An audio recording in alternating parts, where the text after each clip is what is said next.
Graça e paz, igreja. Louvado seja o nome do nosso Deus por mais esse culto de doutrina. De fato, irmãos, é um motivo de muita alegria nos nossos corações termos a oportunidade de estudar mais profundamente a palavra do nosso Deus. Aprove a Ele que nós pudéssemos, nos debruçar sobre o Evangelho de Mateus durante vários meses, estudando basicamente bloco a bloco desse Evangelho.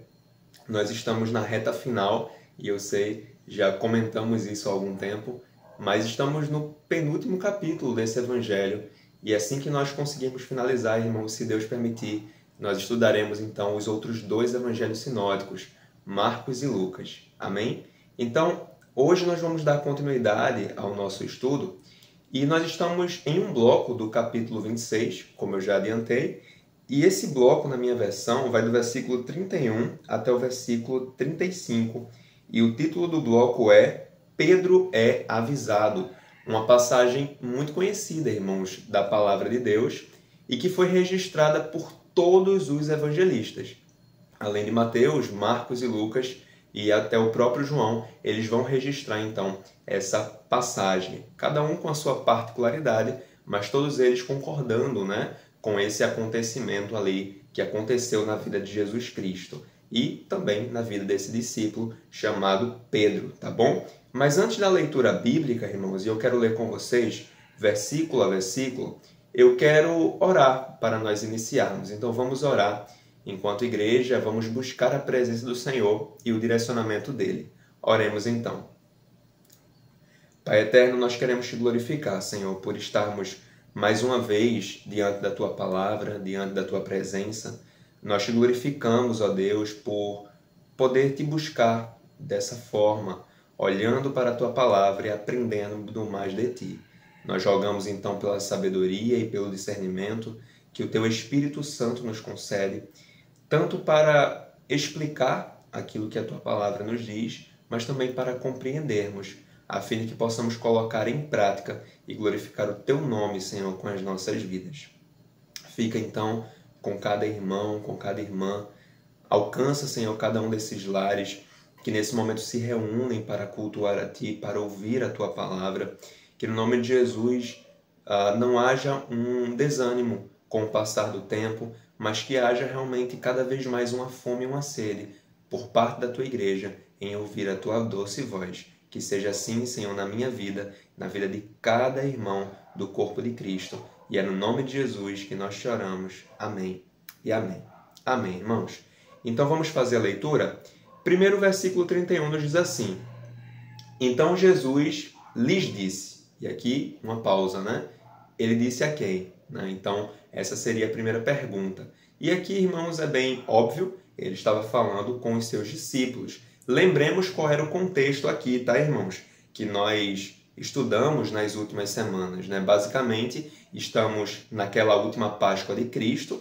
Ele participou, então, nós vimos isso na semana passada, daquela última ceia com os seus discípulos. Então, ele partiu o pão, ele ali entregou o cálice, com o vinho. Ele explicou, ali como seria basicamente a liturgia e o significado da Santa Ceia do Senhor. E aqui, basicamente, como se fosse ali no mesmo momento ao que aconteceu logo em seguida, Então nós vamos ver esse episódio. Ele estava reunido ali com os seus 12 discípulos, tá bom? Então essa palavra ela é destinada aos discípulos, aos apóstolos, tá bom? É uma continuação direta aqui, tá bom? Então vamos continuar o versículo 31, que nos diz assim: Então Jesus lhes disse, esta noite, todos vós vos escandalizareis comigo, porque está escrito, ferirei o pastor e as ovelhas do rebanho ficarão dispersas.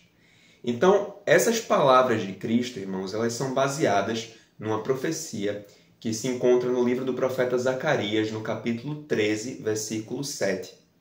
Lá, no livro do profeta Zacarias, séculos antes, do advento de Cristo, do seu nascimento, quando ele encarnou, séculos antes, Isaías já havia declarado, olha, o pastor, ele será ferido e as ovelhas, ali o rebanho ficará disperso. E Cristo, ele faz então alusão, ele faz referência a essa profecia a esse escrito de Zacarias e ele atesta, né? Olha, essa profecia é messiânica, entendem? Porque nessa lógica aqui, Cristo seria o pastor e o rebanho, ou as ovelhas, seriam então os seus discípulos, os seus apóstolos. E isso tem lógica, né, irmãos? Afinal de contas,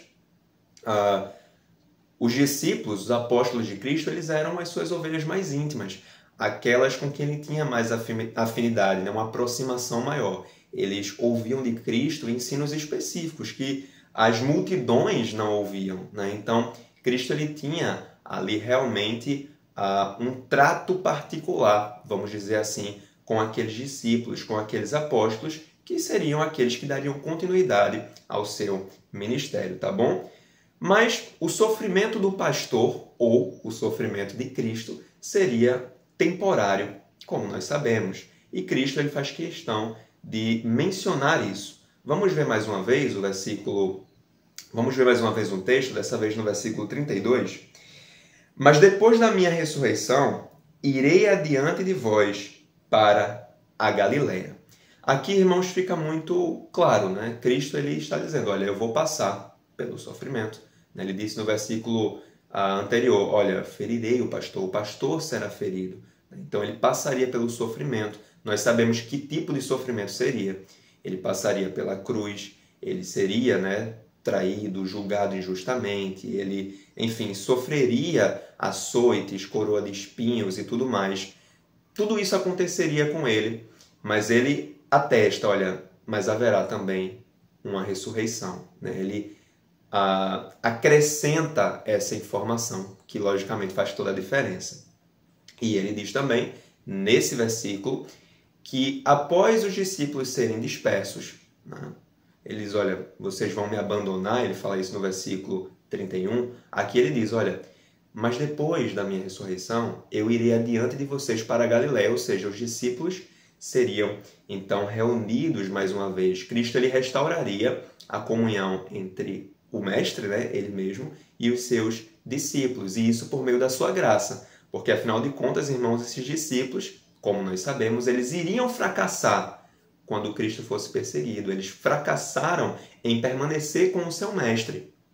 Eles fracassaram, mas a graça de Cristo permitiu que eles fossem reunidos outra vez. E a comunhão, né, mestre e discípulo, ela então permaneceu, tá bom? E aí, novamente, os discípulos, aqui, basicamente, o texto dá mais evidência a Pedro, mas os outros discípulos parecem ter seguido pelo mesmo caminho. Aqui, basicamente, irmãos, os discípulos, eles focalizaram, mais uma vez, em apenas uma parte da mensagem ou da palavra de Cristo. E aí, isso vai ficar claro quando nós observarmos o versículo de número 33, tá bom? Que nos diz assim, acompanhe comigo, mas depois da minha ressurreição, o versículo 33, disse-lhe Pedro, ainda que venhas a ser um tropeço para todos, nunca o serás para mim. Então essa foi a palavra de Pedro. Mesmo que venhas a ser um tropeço para todos, nunca o serás para mim. E aí, irmãos, alguns comentários bem clássicos, né, sobre esse texto. O primeiro é que Pedro, ele parece exercer, não só nesse texto, mas em outras ocasiões, um papel de liderança entre os discípulos, né? Isso geralmente é dito. Por quê? Porque Pedro geralmente é o primeiro discípulo a falar. Geralmente Pedro é o discípulo que mais fala. Talvez, irmãos, Pedro fosse o discípulo mais velho, ali dentre os 12, e por isso ele tivesse, né, digamos assim, essa iniciativa, entendem? Mas o que parece é que ele tinha realmente um papel de liderança natural, né? Então, isso fica claro também aqui nesse texto. Pedro foi, mais uma vez, o primeiro discípulo a falar, o discípulo que mais falou, então ele toma essa iniciativa.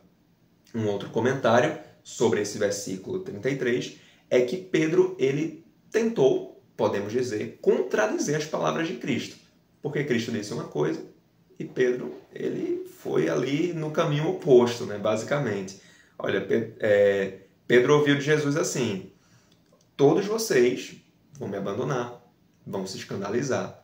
E Pedro, irmãos, em outras palavras, é como se ele tivesse dito assim, ó, abre aspas, o Senhor está enganado a meu respeito, fecha aspas, né? É basicamente como se ele tivesse dito isso, porque ele vai dizer, ainda que venhas a ser, né, um tropeço para todos, nunca o serás para mim. É como se ele dissesse, não, olha, isso pode acontecer com os outros, mas eu sou a exceção. Os outros podem te abandonar, os outros podem se escandalizar, mas eu não. Né? Basicamente, é o que Pedro vai falar. Ao mesmo tempo, irmãos, as palavras de Pedro, elas dão a entender que a fidelidade que ele tinha ali para com Cristo, né, o compromisso que ele tinha com o Evangelho, era maior que a dos outros discípulos. Né? Isso fica implícito aqui nas suas palavras. Olha, eles podem se escandalizar e te abandonar, mas eu não. Né? Então, Pedro, ele traz essa ênfase. Né? E aí, Jesus ele responde, né? No versículo 34, ele diz assim, replicou-lhe Jesus, em verdade te digo, que nesta mesma noite, antes que o galo cante, tu me negarás 3 vezes. O galo, irmãos, é um símbolo, né? Para a chegada de um novo dia. Ali, um símbolo para o nascer do sol. Né? Basicamente, Cristo ele só está enfatizando o que ele já tinha dito antes. Olha, será nessa mesma noite. E ele diz, olha, antes que o galo cante. Então, isso é impressionante, irmãos, porque, como também geralmente se comenta quando se ministra a respeito desse texto, não foi dali a alguns dias, não foi depois de algumas semanas, depois de alguns meses, alguns anos, naquela mesma noite. Né? Então, isso é impressionante, né, o que aconteceu aqui. E aqui nós vemos uma tentativa de Jesus de basicamente mostrar que Pedro ele estava enganado a respeito de si mesmo. Basicamente, Jesus está dizendo aqui, implicitamente, Pedro, você está se superestimando. Não é por aí, você que está enganado. Basicamente, é como se Jesus estivesse tentando despertar Pedro nesse sentido. Mas, como nós sabemos, Pedro ele não deu ouvidos a Jesus. Ele continuou convicto da sua fidelidade e do seu compromisso para com Cristo e para com a causa do Evangelho. O versículo 35, disse-lhe Pedro, ainda que me seja necessário morrer contigo, de nenhum modo te negarei. Então ele foi além, ele não só disse, olha, eu nunca vou te abandonar, ele não só disse, eu nunca vou me escandalizar ao teu respeito, ele disse, olha, ainda que me seja necessário morrer contigo, de nenhum modo eu te negarei. Essas foram as palavras de Pedro. E nós sabemos, irmãos, que Pedro ele não poderia estar mais errado. Ele não poderia estar mais enganado a respeito de si mesmo. Porque, obviamente, as palavras de Cristo, elas se cumpriram. Né? E o mais triste, irmãos, é que Pedro, ele não só, entre aspas, tá? Ele não só abandonou a Cristo, como os outros 10 discípulos fizeram. E aqui eu digo outros 10 porque Judas o negou e não tinha mais parte com os discípulos nem com Cristo. Então, contando, né, apenas com os 11, eu estou separando aqui os 10 e Pedro. Né? Os outros 10 abandonaram ali a Cristo, né? Mas Pedro ele foi um pouco além. Ele o negou, não uma, não duas, mas 3 vezes. E assim, pelo menos no texto bíblico, não há menção que os outros 10 discípulos tenham tido essa necessidade de negá-lo. Né? Então eles fugiram, se esconderam, o que foi terrível, mas Pedro ele foi além. Ele disse, olha, mesmo que os outros te abandonem, eu não te abandonarei. Ele não só abandonou, como ele o negou 3 vezes. Ele foi além. E é interessante porque, como eu falei, né, ele se julgou superior aos outros discípulos, mas ele foi o único que o negou. E é impressionante porque as palavras de Pedro, elas cativaram os outros discípulos, irmãos. Isso geralmente é algo que não se comenta muito, mas no finalzinho do versículo 35 diz, e todos os discípulos disseram o mesmo. Nós só lembramos de Pedro, né, dizendo, eu morrerei contigo, eu não vou te negar, eu não vou te abandonar.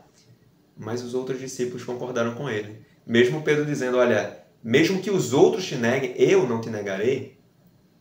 Bom, basicamente, Os discípulos disseram, nós também não te negaremos. Eles concordaram com Pedro, né? Pedro ele conseguiu ali, com a sua palavra, convencer os outros discípulos a seguirem, né, pelo mesmo caminho que ele. Mas, no final das contas, nós sabemos, todos negaram a Cristo. Então, vamos ver algumas aplicações bem rápidas para as nossas vidas, baseadas nesse texto. A primeira aplicação que eu aprendo é a seguinte. Por vezes, focalizamos mais no problema que na solução. Cristo ele apresentou, entre aspas, tá? Um problema. E por que eu digo um problema entre aspas? Porque esse problema era um problema aos olhos dos discípulos, mas fazia parte dos planos e propósitos do Senhor. Era necessário que acontecesse. Então, qual seria o problema apresentado por Cristo?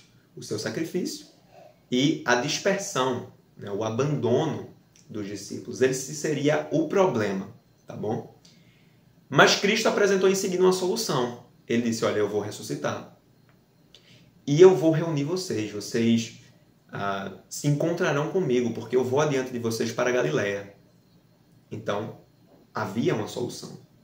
Mas o que foi que aconteceu? Pedro, e podemos dizer os outros discípulos, só focaram no problema. Entendem? Eles só focaram no problema. Quando Jesus ele fala, olha, mas eu vou ressuscitar e vou adiante de vocês para a Galileia, Pedro, não, que é isso? Todos podem se escandalizar, eu não. Ele só focou na primeira parte da palavra de Cristo.